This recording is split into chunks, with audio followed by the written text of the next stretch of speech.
we are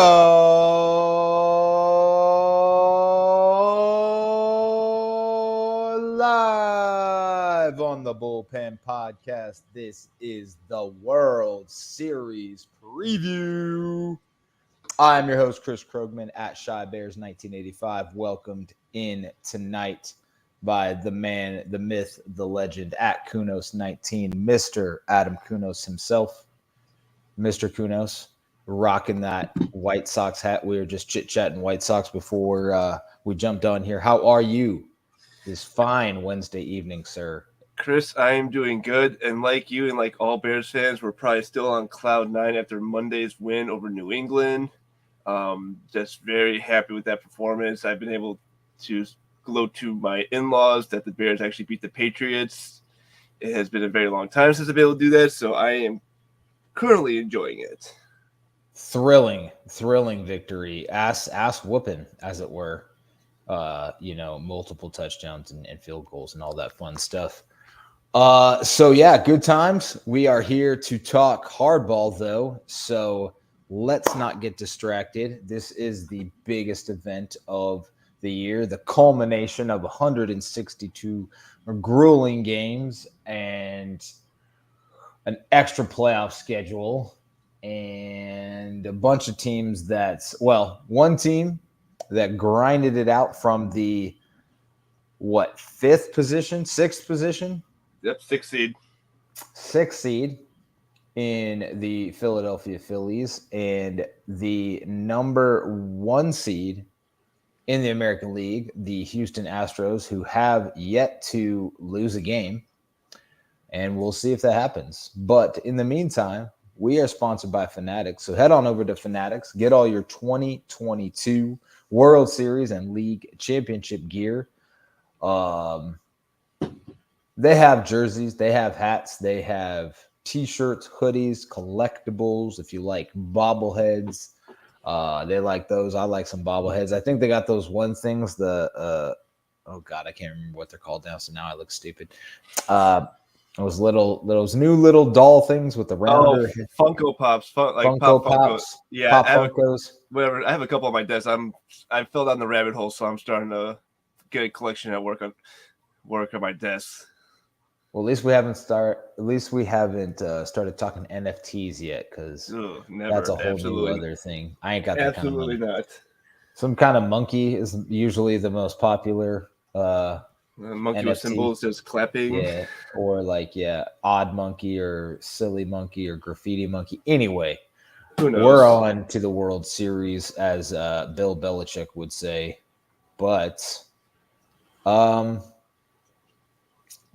so we're going to talk World Series, but we are going to do a quick recap of the LCSs on both sides. Adam, why don't you get us started with the Phillies and Padres series? What happened over there? All right, so we had a matchup of the wild card teams. First time with the new playoff format, we had right off the bat we get matchup of the wild card seeds, 5th seed versus 6th seed. Game 1, Phillies come out, win 2-0. Padres come back to game 2, win 8-5, and then from there the Phillies take control of the series. They win 4-2, 10-6 in game 4. And then they culminate the series with a Bryce Harper walk-off or game-winning home run in the 8th to give him the eventual 4-3 and series win. And as noted, Bryce Harper wins your NLCS MVP. He goes 8 for 22 homers, 3 doubles, 5 RBIs, scores 4 runs. Phillies clinched their 8th pennant in franchise history, first pennant since 2009. They will be making their 8th trip to the World Series. As a franchise record, they are 2-7 in the World Series. 1980, they beat the Royals in 6 games. 2008, they beat the Rays in 5 games, which included a rainout/delay game where I believe they postponed Game 5, restarted 2 days later, which I don't even know why they did that. They should have just tried to play in one day. I know a lot of people in the Central Florida, Tampa area were just kind of pissed that Major League Baseball made that decision, but that's in the past. So the Phillies, your 6th seed, the last team to get into the NL side of the playoffs, are going to the World Series, and they'll be representing the National League. Chris, what are your thoughts on the Phillies making this improbable run from pretty much the bottom of the playoff bracket to the World Series? I mean, you can go back and listen to me talk about how good the Phillies were in April, and they did collapse there for a while. Fired Girardi, hired the new manager, and went on a tear. And I said from jump, they had the talent to do it. They had the talent to make a run. So I'm not surprised at all. Once you're in, it's on, as they say. Just get in and see what happens. Anything can happen. This happens in football a lot when you have, lower seeds, 5th, 6th seeds in the NFL make the Super Bowl. You just got to get hot at the right time. And I thought about this. I think we talked about this a little bit as well, Adam, is how real is any championship? And is it just timing? Are you just a product of getting hot at the right time? Because it's not like you earned it all year round if you were one of those lower seeds. And it's not like you can say, okay, number 1 seeds, you get an automatic bid to the World Series because, I don't know, I guess nobody wants that. But in a way, you had 162 games of pre-playoffs or of playoffs.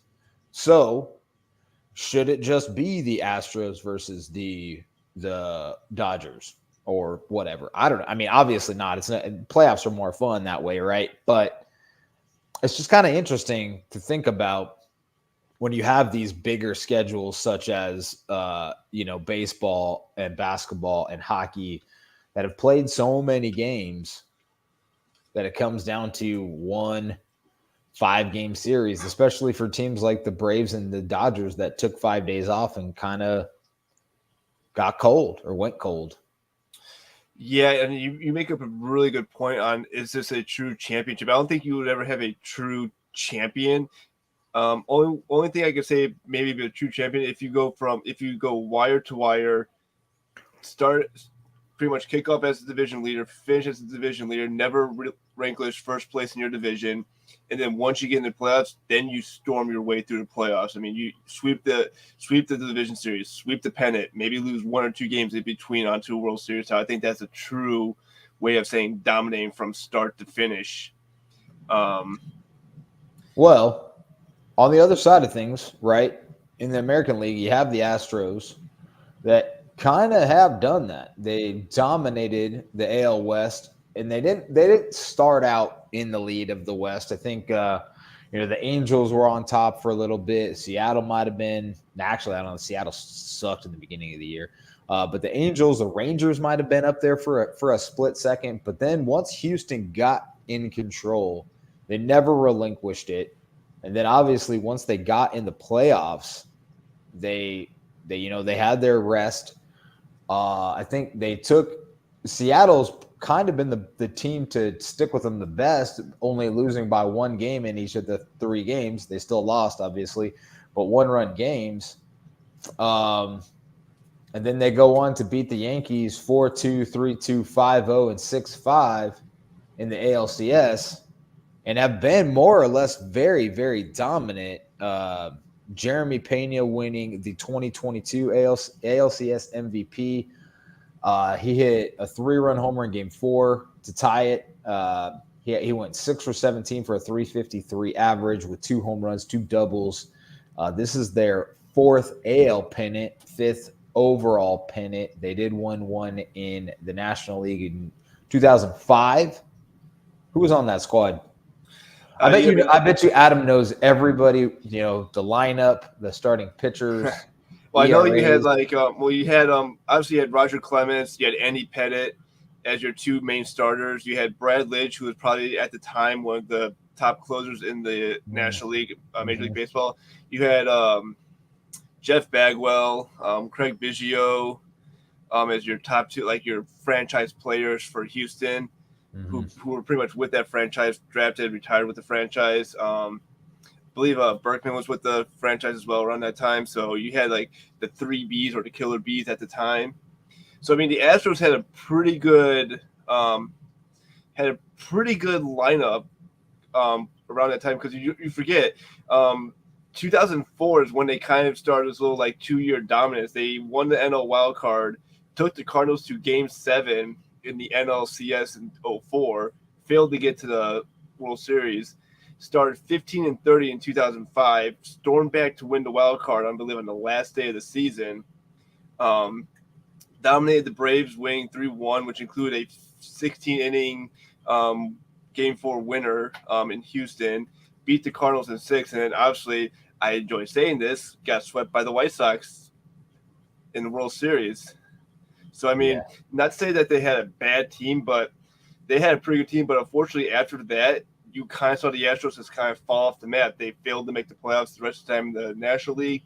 When they transitioned to the American League, they lost 100-plus games right off the bat. They're one of the worst teams in baseball until 2015, when they got back to the playoffs as an AL wildcard. And then 2017, you start seeing this dominance that they've kind of been the staple of the AL West going forward the last 6-7 years. When was the actual scandal year again? 2017, when they beat the Dodgers. I know it's very suspicious. It's very. But they're talented. It's really unfortunate. Like, especially like you look at like a team like the Patriots, who have arguably one of the best coaches ever, one of the best quarterbacks ever, that they constantly got caught for suspicious behavior at the very least. We won't call them cheaters on a baseball podcast, but Astros get caught cheating, fire so many people.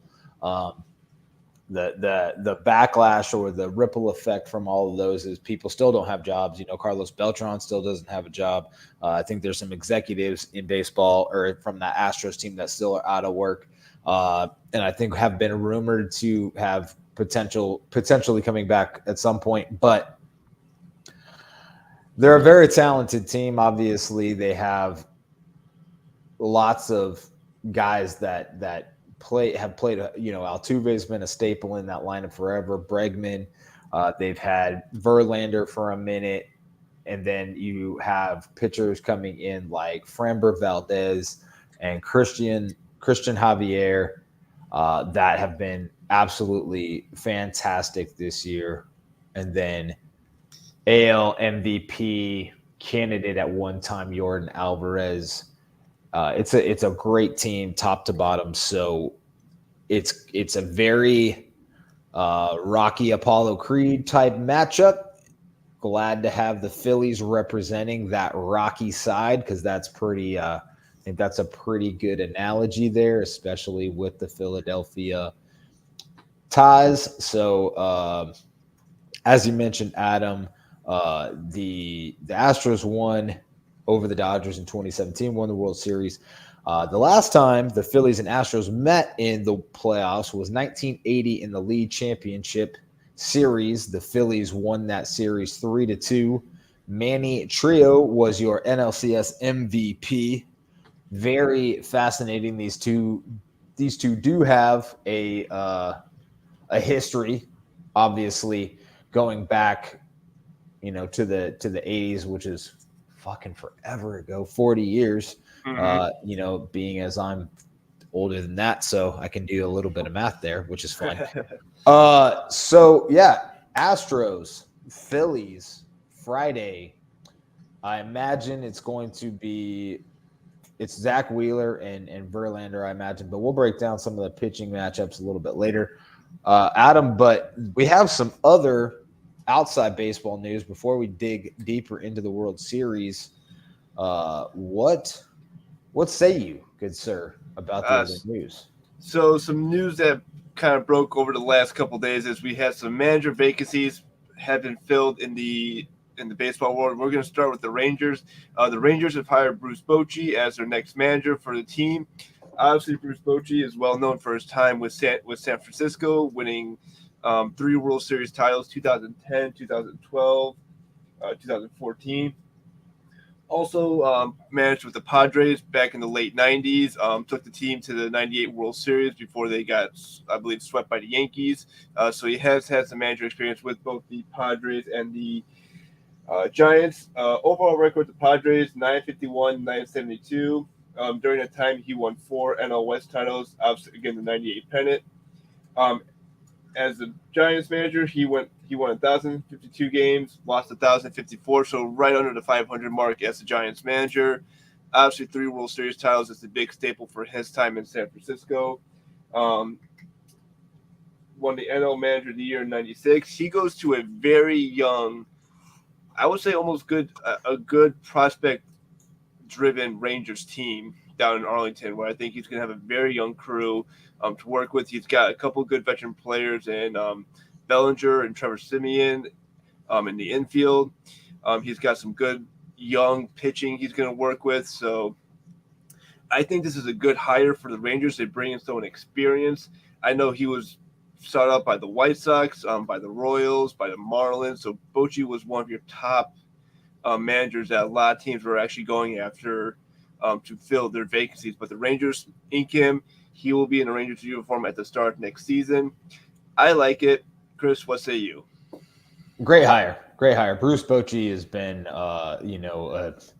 a name I've been well familiar with, going back to those Padre teams and then those Giants teams. Knows baseball, been around the game a long time. I think falls into that. It's interesting with retread managers in baseball. You see it in football all the time. Owners want retread managers that have experience because they think it's a good thing and these guys have done it before. And I don't think it really works so well in football because the ideas kind of get tired and football's a much fresher game. And while baseball does have the fresher aspect, with a lot of changes of analytics and the shift and things like that, I think you still need that gut check, experienced guy that's been there, done that, knows kind of when to, tap into his just natural feelings on whether to make a move to the bullpen, whether to pinch hit for a guy, whether to hit and run in a certain situation or lay down a sacrifice bunt, what's going to get us there, along with this analytical stuff. So I think you saw Buck Showalter do a pretty good job this year in using analytics along with managing to his just innate ability. Mets were projected to win 90 games-ish this year. They went on to win 101. So they definitely outplayed their expected win total from the beginning of the season. Dusty Baker is another great example in Houston. He's an older manager. When he took over for the Astros after their whole disaster, he's been phenomenal. They've continued to be dominant. So I think it's a fantastic hire for Texas. I don't know if Texas is really there yet. So this is going to be a very interesting kind of test case for what I'm talking about. If Texas has the talent plus Bruce Bochy to really make a run next year, they're going to be in a very tough division. Seattle's going to continue to get better. Obviously, we have the Houston Astros in the World Series this year. We'll see what the Angels do this offseason. I predict the Angels go into absolute sell mode. There's already rumors of Ohtani being moved, Trout being moved. They want to get rid of Rodon in any way possible. Not Rodon. Yeah, Anthony Rendon. Rendon. You're right. Rendon. Almost you're right. It. I said Carl. I was on Carlos Rodon and it's Anthony Rendon. So anyway, close enough. But I agree with you. I think Bochy is a good analytic manager because, like you said, you need those gut instincts. Like, you know what? I'm going to pinch hit right here. You have to have that instinct going, I'm going to pinch hit or we're going to lay down a sacrifice bunt. You have to have those instincts going at manager. I mean, you go on Twitter, Facebook, you can see everyone kind of being a manager saying, like, why did he pitch him into this thing when he should have pulled him? I would have done this and this. That's great. You can say that you would have done that. But when you're in the dugout and you're seeing the game and you're seeing the live stats coming in, and you got the iPad going, you can see the stat breakdown or the pitch breakdown. It's a whole new ball game, and it makes it a little more difficult once you're in that situation and you only have maybe 20, 30 seconds to make that decision before it becomes a far cry to fix. For sure. For sure. Yeah, we'll see how it works out for Texas. I'm excited to see how, like, there's a debate between a few friends and I on how much a manager really makes a difference for an MLB franchise, and I think Texas has the right amount of talent to measure the hypothesis of how much a manager makes a difference. So I'm curious to look at what Texas's projected win total is at the beginning of the year next year, and then how they finish out. So that's definitely something to keep an eye on. Absolutely. So the Rangers have made a manager hire. We're going to flop to the National League. Obviously, it's back to the National League East. The Marlins have hired Skip Shoemaker as their manager. He'll be the 16th manager in Marlins history.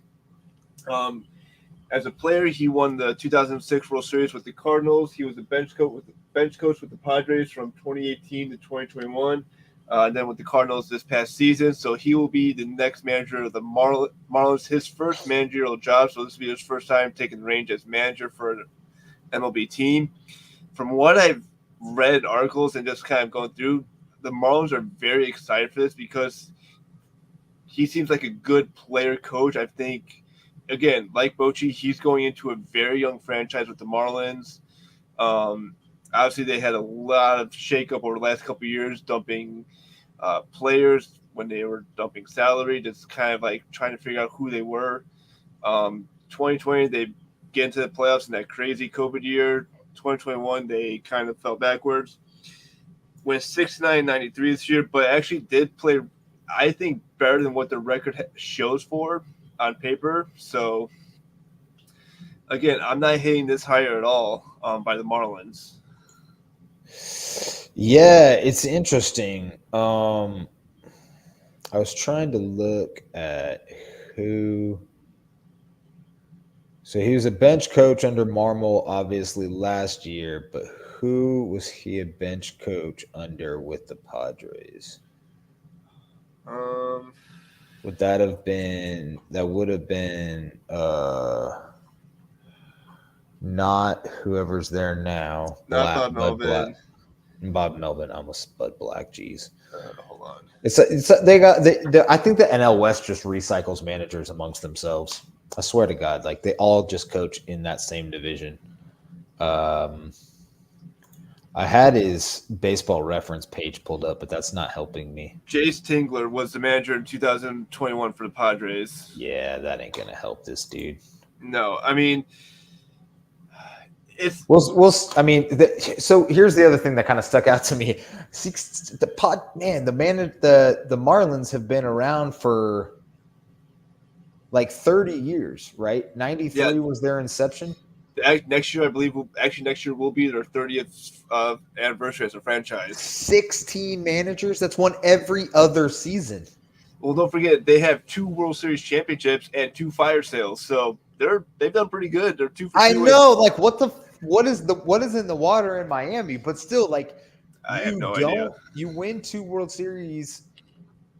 There has to be a string of 4 to 5 years for a few of these managers. And we still have one every other year on average. That means guys got fired after 1 year multiple times. Well, don't forget, they also had Joe Girardi. He was the manager in 2005. I believe he won the NL Manager of the Year that year because he actually had a good squad with the Marlins in 2005 and was promptly let go that following season. So, I mean, this has been the Marlins' MO since they became a franchise in 93. I mean, 4 years after they're founded, they win the wild card, and then they go win the World Series. 98, they kind of blow it all up. Same thing in 2003. They come back to win the World Series, beat the Yankees in 6 games. 2004, they're in it. 2005, they're in it. Then 2006, 7, they just blow up the franchise. And you can blame ownership. You can blame general managers.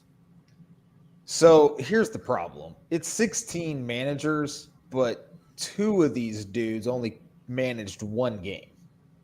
Okay, that doesn't count. I don't think that counts. you have to manage a season to be counted as a manager, not a game. No, I mean, that's how it's counting. Like Brandon Hyde was 0-1, and then Cookie Rojas was 1-0 in 96. But then they're not counting John Bowles, and they're not counting. So it is. I guess it is a legit 16, but it's weird how they did the anyway. So I'm just gonna run through them because this is just crazy to me. So Renee Lachman was their first manager from 93 to 96, won 221, lost 285. We talked about Cookie Rojas. John Bowles in 96 went 40 and 35. Jim Leyland, who we all know, 97 to 98, won a series with them, I think, went 146 and 178. John Bowles again from that's weird. So that's why they didn't count him. So because he was there twice. Because he was there twice, but at two different times. So 99 to 2001, went 165 and 206. Okay. Tony Perez, 2001, 54 and 60. Jeff Torborg, 2002 to 3, 95 and 105. Jack McKeon did quite well with them, went 241 and 207. Joe Girardi in 2006 went 78 and 84. Freddie Gonzalez, 2007 to 2010, went 276 and 279, so almost a 500. Edwin Rodriguez, 10 to 11, 78 and 85. Brandon Hyde, we talked about. Jack McKeon again, went 40 and 50 in 2011. Ozzie Guillen, 2012, went 69 and 93. Mike Redmond from 13 to 15 went 155 and 207. And then Dan Jennings in 15 went 55 and 69. And then most recently, Don Mattingly from 16 to 22, which is the longest tenure, went 443 and 587. You got to imagine he only kept his job because, number one, ex-Yankees were in charge, and he's an ex-Yankee and whatever. But honestly, man, I can't recall that I knew Mattingly got fired, but I definitely know I've talked about why the hell does Don Mattingly still have a job, with some friends, because I think the Marlins have some talent. They don't have much offensive talent, but it's been up and down this last year. They had who's that second baseman that got hurt that was lighting it up? Oh, yeah, I know who you're talking about. Let me see if I can find it real quick. But anyway, they had that guy. And then they have two really good pitchers and another one on the way. I think Luzardo's the third pitcher that's amazing. So, Marlins have a good young squad. We'll see how Mr. Shoe – are we going Shoemaker or Schumacher? Maker, whatever you want to say. I think we're going to go with Maker. I think Macher has more of like the AUCH, and this is MAKER. So. I think you're talking about Jose Devers too, the shortstop. Nope. Is not him? No. Okay. But I'm gonna just kind of chime in again. We'll see if this works for the Marlins. They're just an interesting franchise that down here in the state of Florida. They don't really draw, and when they do, it's mostly the opposing team. And again, there's a lot of, I'm not going to kind of say shady things around this franchise. Their new stadium is if you're going into kind of what the Marlins have done, the new stadium they're in, it sits on the old side of the Orange Bowl, and there's a lot of how they got that land to build the stadium, a lot of controversy of how the Orange Bowl was just kind of torn down, how the Miami Hurricanes were forced into, Pro Player Stadium now, or Hard Rock Stadium, whatever they call that field down in Miami, sharing with the Dolphins. So there's a lot of behind the scenes things that didn't look right with the Marlins getting that new stadium. The stadium, when it opened, it was supposed to be the dawning of a new era. They bring in Ozzie Guillen, change up their uniforms. They probably tank and suck in 2012. Guillen's fired. They let go of pretty much all their star players by 2018. So the franchise hasn't been a complete disaster. It's just been a very rocky roller coaster down there. I'm just going to put it like that. It has definitely been a rocky roller coaster in the southern Florida region. I cannot figure out who I'm thinking of. So I'm going to probably skip it, but I'm a little frustrated here because I thought the name would just pop out to me. I don't know why, unless I'm thinking of Luis Castillo, but that doesn't sound right. Jazz Chisholm. Boom. There you go. There, now we got it. Now Yeah. we got it. He was on the IL list, and I had to dig deep to find that shit. So anyway, yeah. So best of luck to Skip. He's the skipper now. So Skipper, we're going to call him. But the Cardinals also shook up their coaching staff, Adam. Hitting coach Jeff Albert, pitching coach Mike Maddox won't return in 2023. Bullpen coach Brian Eversgerd will be reassigned within the organization. It's not part of this bullpen pod. So, Brian, Absolutely not. Best of luck to you, sir. Probably going to the minors is what it sounds like. Yeah, they're shaking up the organization. I think he'll probably be like AAA, AA, somewhere in that vicinity. Maybe he's better with young folks and hey, you know what? That may be a better fit. I mean, some coaches, maybe the major leagues, as much as you want to be a coach in major league, maybe it's not the right fit for you. Maybe you're better suited as a AAA, a AA manager, coaching those young prospects, getting them to that next level, and just helping them develop. There's nothing wrong with being a developmental coach in baseball and getting that player to that next step. Definitely not.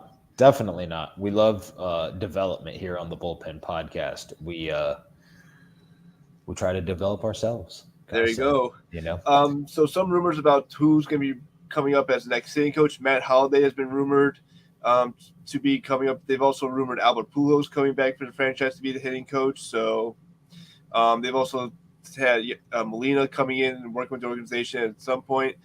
I actually like Matt Holliday coming up as the hitting coach because he's working within the organization right now in A-ball. So I think he'd be perfect as coming up to help these young batters, especially if he works with Arenado and Goldschmidt. I think those two can learn a lot from Matt Holliday and just kind of take their careers to the next level. Obviously, Goldie had a great year this year in St. Louis. He's probably your front runner for NL MVP. So I think we'll see what happens with the Cardinals. It's going to be a different Cardinals squad next year. They just announced that Adam Wainwright will return for his final season in 2023. Whoa. So the last of the 2006 championship players will be returned for one final season. So that'll be his last season starting next year. So yeah, that last core piece of Cardinals championships will be done after next season. It'll be a completely fresh team going forward in 2024. Fresh to death. Absolutely.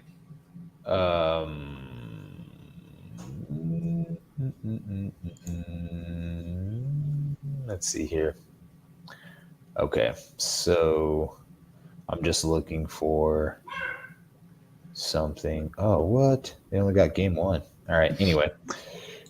So, Adam, any other league news that we need to jump into before we dissect this World Series preview? I believe we have covered everything. If there's any like breaking news or something going on with managerial hires, stay tuned to our Twitter page. We will definitely tweet out any and all manager hires. When we get into the off season, we'll talk about some player movements going forward. Who turned down big deals this past season? Who's going to be hitting the free agent market? So yeah, this off season is going to be a very busy off season. But before we get there, Chris, we got a World Series to talk about. We do have a World Series to talk about. So the Houston Astros, as we mentioned, 106 wins, 56 losses versus the Phillies of Philadelphia. So stupid. 87-75. 19-win differential between these two teams. So the series starts 2 days from today on Fox, I believe. Yep, Fox has the whole series. 8 o'clock Eastern, 7 Central.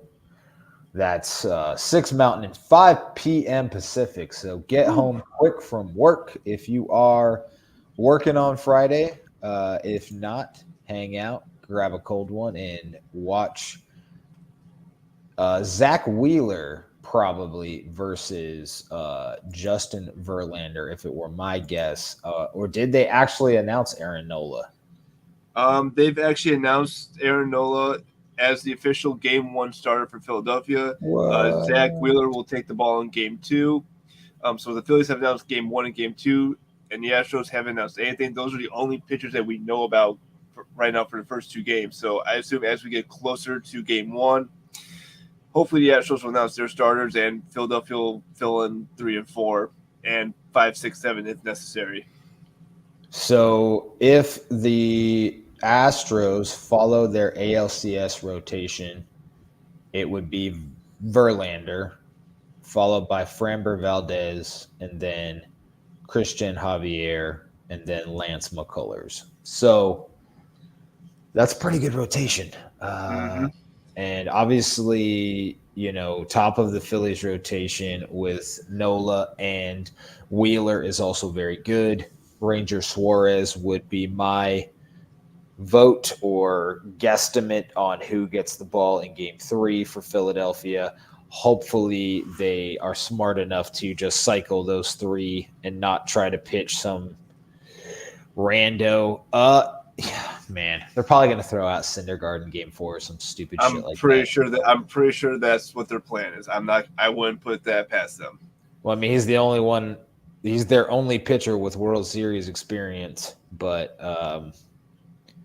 if they do pitch him, I think he's on a tight leash, maybe 5 innings at max. No way. I mean, I couldn't see him going more than 3. But we'll see. We'll see when we get that far. I mean, obviously we're going to get to Game 4. So. Like I said, Game 1, 10-28. So Friday in Houston, Saturday in Houston, Monday in Philly, Tuesday in Philly, back here for our Wednesday show in Philadelphia if necessary. Game 6, Friday, the 4th of November in Houston, if necessary. And then Saturday, November 5th to wrap it up in Houston. All 3 of those final games, obviously, are if the Astros lose any of these games because they haven't lost yet. Yeah, and I read something interesting that they're talking about teams that have near perfection for playoff runs in the wild card era. Only 2 teams have come close to running the table in the postseason since the wild card era. That would be back to 95. The 99 Yankees went 11-1. The 05 White Sox went 11-1 as well. We have seen teams go 7-0 into the World Series. The one that jumps off my head, the Colorado Rockies. They swept the Phillies in the NLDS in 07, swept the Diamondbacks in the League Championship Series, promptly went on to get swept by the Red Sox in the World Series. That was a fun-ass Rockies team. That was. I as much as I hated them when they were playing the Diamondbacks in the League Championship Series, that was a fun team to watch because you were hoping that they would win, but bad games like, I want to see if the team loses, but somehow they just pulled out a win. And, I mean, Rocktober,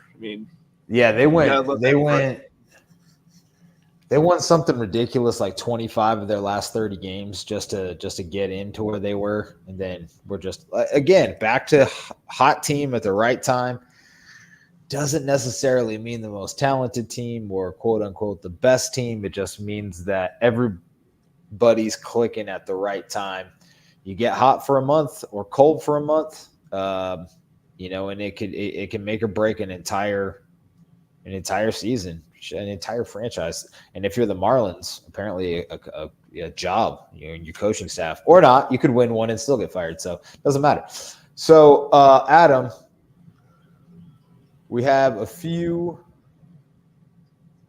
things to talk about with predictions as far as this series breaks down. I think they match up fairly well, especially with the health of the Phillies at the right time. They got Harper healthy. I think Nola's been banged up at times this year. So but on the flip side, Houston, has had Alvarez has been banged up. McCullers has spent a good time on the IL. So, how do you think these teams match up, Adam?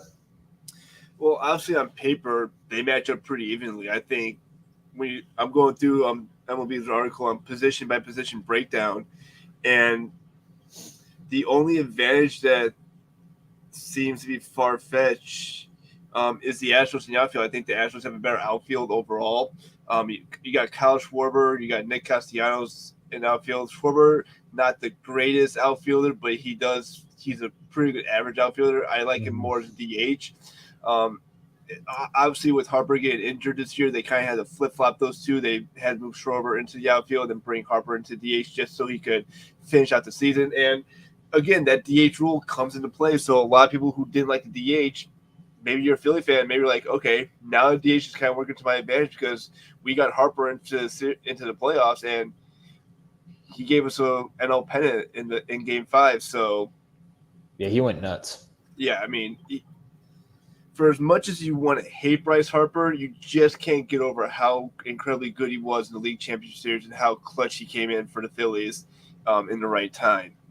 I only hate that he didn't sign in New York. That's the only reason I don't like him. That's true. I mean, he's won two MVPs. Yeah. He's a very good player.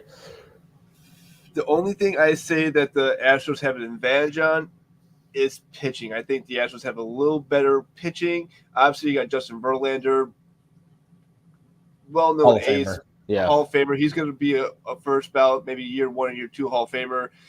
We know what he did in Detroit when he came over to the Houston, helped them get to the World Series and actually win the World Series.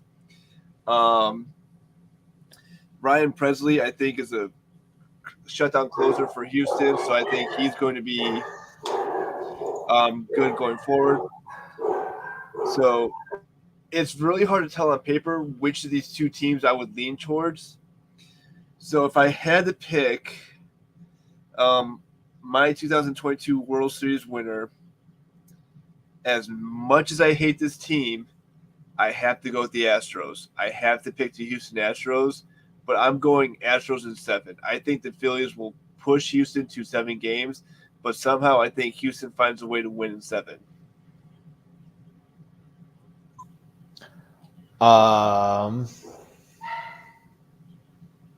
as we talked about a while ago, I have World Series winner tickets on everybody but the Astros because whatever. They just never had the odds that I liked to bet on. So I have the Phillies to win. It was a $10 bet, so to win $300. I am rooting for the Phillies. I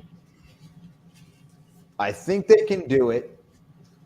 I don't feel comfortable making them as the prediction, but just to be the contrarian, just to ride the devil's advocate and represent the National League East and not the traitor Astros that left the National League because they couldn't handle it, wanted the DH earlier.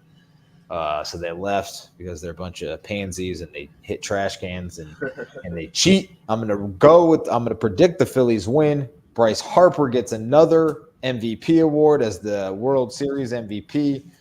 I think, top to bottom, the Phillies might be able to hit the long ball a little bit better than the Astros. The Astros do have guys in the middle that can definitely hit, and they have guys outside of the middle that can take the yard. But the Phillies, top to bottom, have done it throughout the playoffs. So, yeah, Phillies in 7. All right, you got Phillies in 7. And I need to give you my MVP. So, I mean, there's a lot of players on the Astros who I think could be that MVP player. But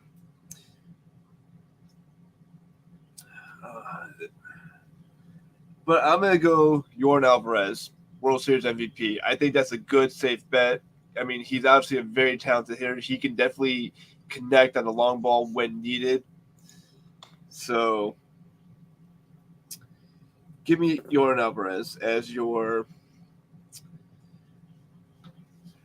MVP for the World Series. All right, I'm just going to do one thing. Let's see here. What do we got? So for the World Series, and this is via Fox Bet, the winner of the World Series, Astros are favored minus 175. Phillies are the underdog plus 150. That's still fairly decent odds both ways. Yordan Alvarez is the favorite to win the MVP at plus 550. Bryce Harper is the favorite for the Phillies at plus 600. Others include Framber Valdez for the Astros at plus 850. Kyle Tucker for the Astros at plus 850.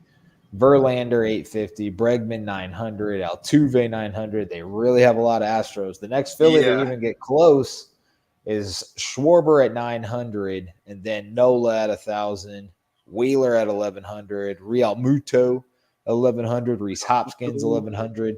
It'll probably be somebody goofy like Real Muto that wins the World Series MVP because he's just getting hot. I mean, he hit a home run in the last game, so that's the only reason I say that. I mean, yeah, and I'm trying to think back to like an MVP that I did not see coming, or a World Series MVP that.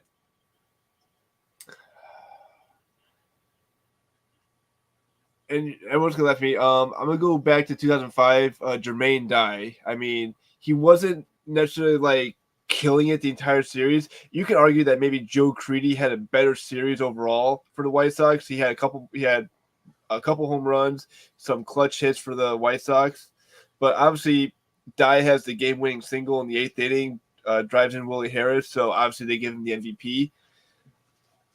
I thought didn't Soler win it last year?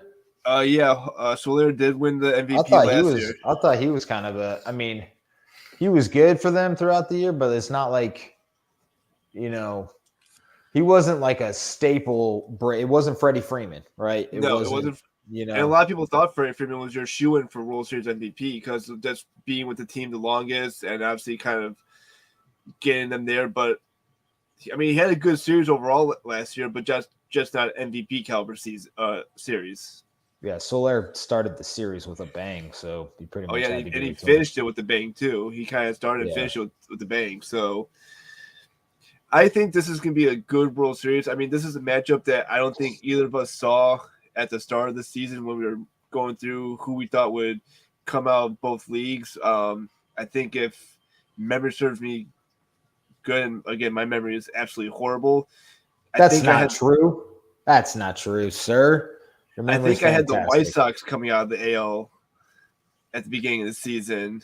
I think I had everybody from Toronto to I think Toronto was probably the one I picked the most. Yeah. Well, let me see if I can find that real quick. I bet it's in there. It's somewhere. It's in them notes. Yeah. So that would have been a long time ago. So June, May, March. No, let's see here. There's March. Predictions gone wrong. I bet you that's it. That has to be it. So yeah.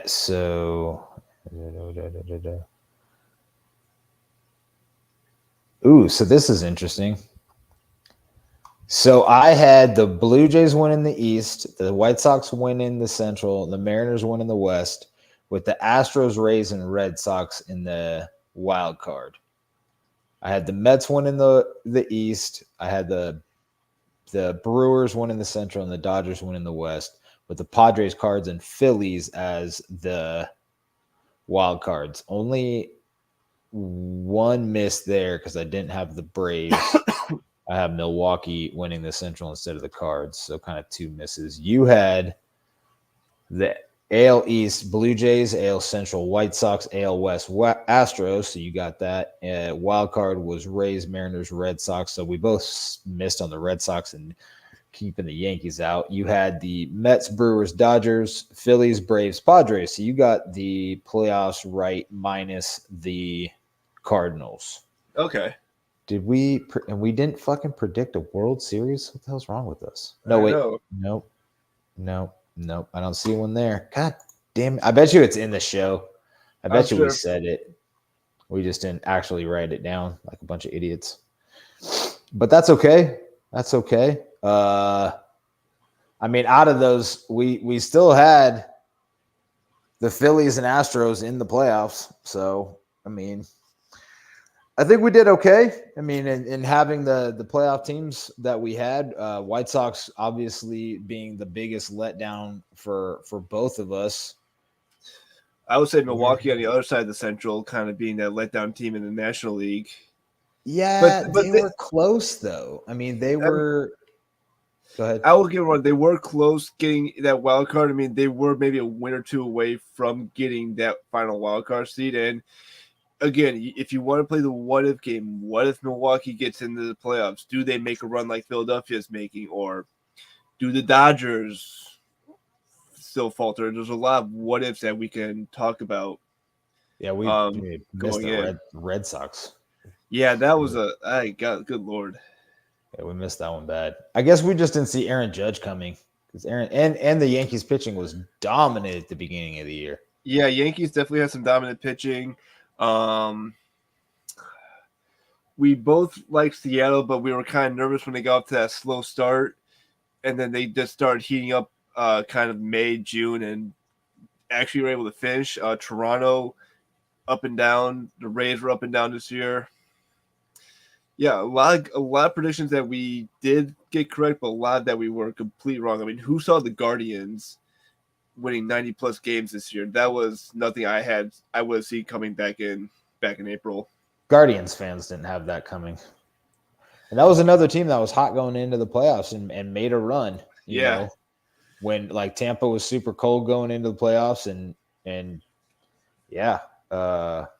So I still think, you know, outside the Guardians and the White Sox basically flip-flopping, we did okay. I mean, the Blue Jays didn't win the East. They got in, right? Yeah, the Blue Jays got in. The Mariners. Yeah, they got lost to the Mariners. Yeah, man. Maybe firing their manager in midseason wasn't the right move. Whatever. I mean, the Phillies did the same thing, and they're in the World Series, so that worked out. That worked out well. Yeah, the Angels did too, but that didn't go so well. That went south for them really quick. Blued up. Exactly. But we have a World Series matchup. I think it's going to be a great matchup. Like we said, the series kicks off Friday on Fox. Wherever you are, make sure you tune in for the first pitch. This is going to be what I think just an outstanding World Series, and a lot of people will see if the Astros can pull off that 11-0 postseason record. Well, man, there's no way if they run the table, then I'll probably never bring up Astros again. I'll still bring it up. I'll just be very impressed. Okay. But okay, well, one more question. Do you say that they're the best? So will you say it's more impressive if someone goes 11-0 or someone goes 13-0 with the additional of the wild card series?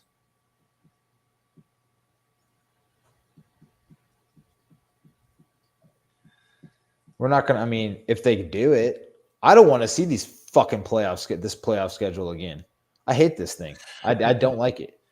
I think the MLB has done multiple things this year to really mess with viewers. Number one was the Apple TV deal.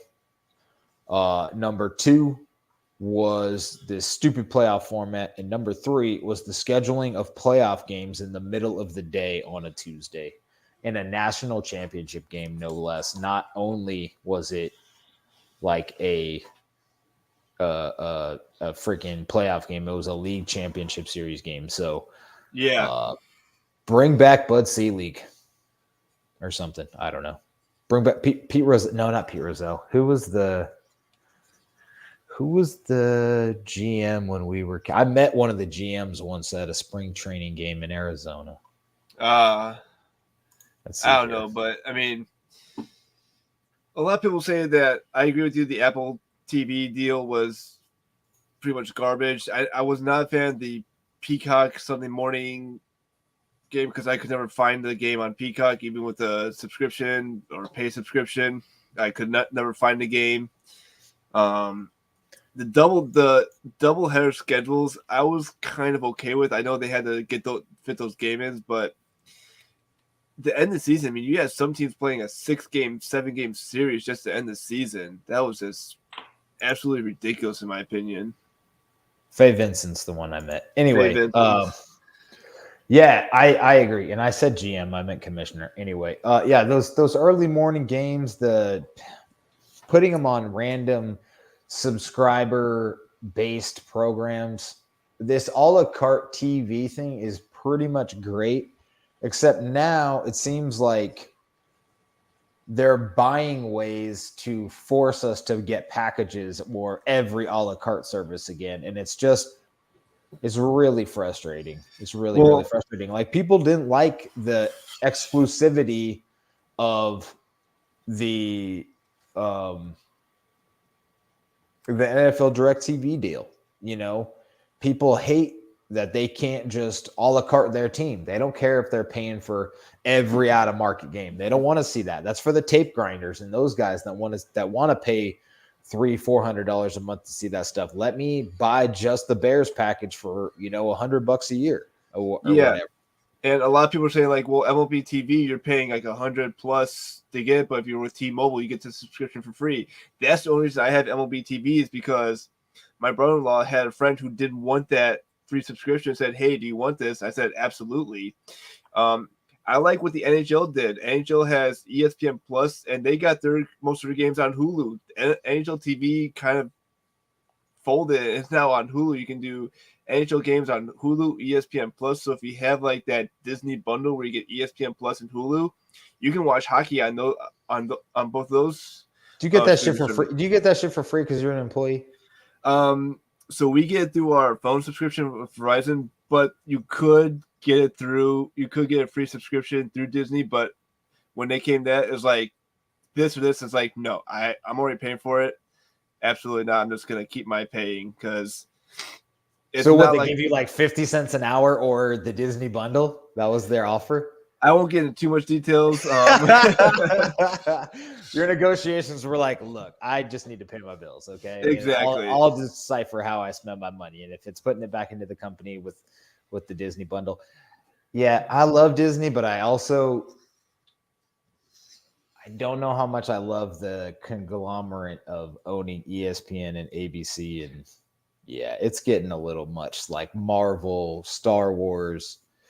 Disney will own the world. Are they going to buy Amazon soon? You know what I mean? I would not be surprised. That would be a big thing. But anyway, Adam, World Series, man, I'm super stoked. Same here. I am out of town currently, but we'll be back Saturday, so I'll watch the Friday night game here in Arizona, Pacific time, which is just freaking whack for me. I had to figure out my life to get this podcast done because I forgot that I was an hour earlier and you're even an hour farther ahead of me. So you're in another country essentially, and I'm over here. Florida is considered another country. Let's just be real. Yeah, a lot of people want to saw it off the United States, but that's a fair judgment to call.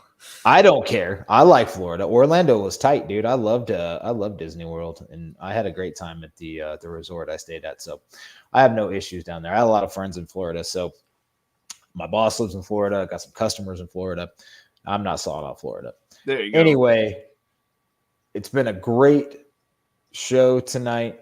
Really looking forward to this World Series. It'd be cool as hell to win some money on the Phillies. If not, the Astros are a dominant squad, so it'll be fun to watch. Can't wait to see it. Adam, anything else for the folks tonight? Nope. Just let's have a good series. And again, first pitch is on Friday. Tune in, Fox. Yes, sir. Have a great evening, everyone. Can't wait to talk series next week. Have a good night, everyone.